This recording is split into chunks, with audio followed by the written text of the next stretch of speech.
The golf universe is buzzing with intrigue over LIV Golf's game-changing decision to shift from 54-hole events to full 72-hole tournaments, a move that could redefine the sport's landscape, but is it enough to silence the skeptics? As a golf enthusiast or newcomer, you might wonder what all the fuss is about. LIV Golf, launched in 2022 as a rival to the PGA Tour, has often been criticized for its shorter formats and lack of official world ranking points. These points are crucial in golf. They determine a player's standing on the official World Golf Ranking, OWGR, influencing invitations to majors and prestige. Without them, LIV players have struggled to integrate back into the mainstream. Now, by extending to 4 rounds, LIV aims to tick more boxes for those coveted points. But here's where it gets controversial. Does this compromise the very innovation that set LIV apart, or is it a smart evolution? Let's explore the heated exchanges and unexpected stories emerging from this shift, and trust me, you're in for some surprises along the way. First up, Rory McIlroy, the outspoken Northern Irish star known for his 4 major wins and fiery critiques of LIV, weighed in on this tweak just before the Abu Dhabi Championship. He dismissed the change as peculiar, arguing that the original 3-round setup shouldn't have been a barrier to earning world ranking points. "I think they could have got ranking points with 3 rounds, he said. "I don't think 3 rounds versus 4 rounds is what was holding them back."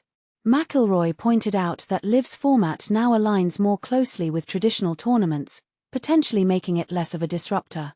He added a layer of skepticism, wondering if the ranking points will truly benefit LIV players, given that many have slipped in the standings due to their absence from point-eligible events. For beginners, imagine ranking points like a video game leaderboard. The more you play in qualifying games, the higher you climb, unlocking better challenges. McIlroy tees off tomorrow at Yas Links, and fans are eager to see if his new TaylorMade driver will deliver on the course. Speaking of which, we'll circle back to that gear update shortly. But here's the part most people miss: the sharp rebuttal from fellow English golfer Lee Westwood, a 15-time European Tour winner and LIV advocate, who fired back on the TalkSport breakfast show. Dismissing McIlroy's take as fleeting, Westwood quipped, "I don't know. I don't pay too much attention to what Rory says. He'll change his mind next week." He praised the expansion as a win for everyone involved. Players get more competitive rounds, sponsors enjoy extended exposure, and fans relish an extra day of thrilling golf. Westwood hinted that ranking points were indeed a motivator, especially for pros who prioritized majors over LIV's condensed schedule, which could put them at a disadvantage in the rankings. He noted that mimicking the majors' 4-round structure might help LIV meet the OWGR's criteria, even if some 54-hole events have garnered points before. For example, think of LIV as trying to join the big leagues of golf, where consistency in length signals seriousness. The new season kicks off in Riyadh next February, promising more drama.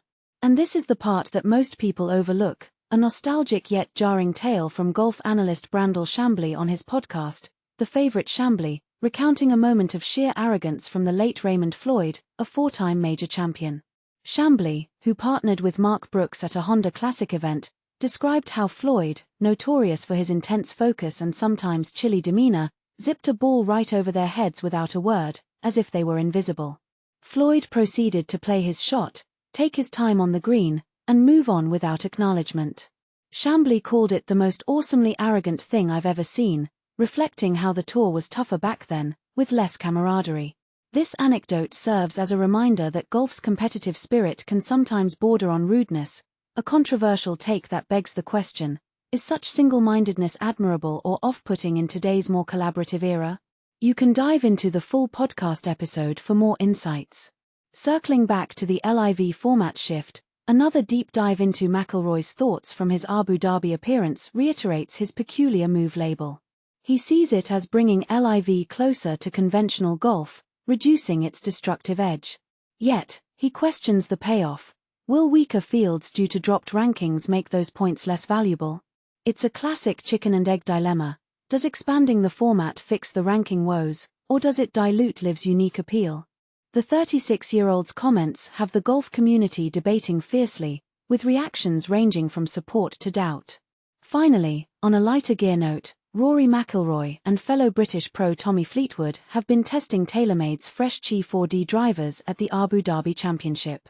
Freshly approved by the USGA, these new models, the standard Qi4D, the LS for low spin, and the Qi4D Max, are replacing McIlroy's Qi10 and Fleetwood's Qi35. McIlroy opted for the standard, while Fleetwood tried the LS during practice.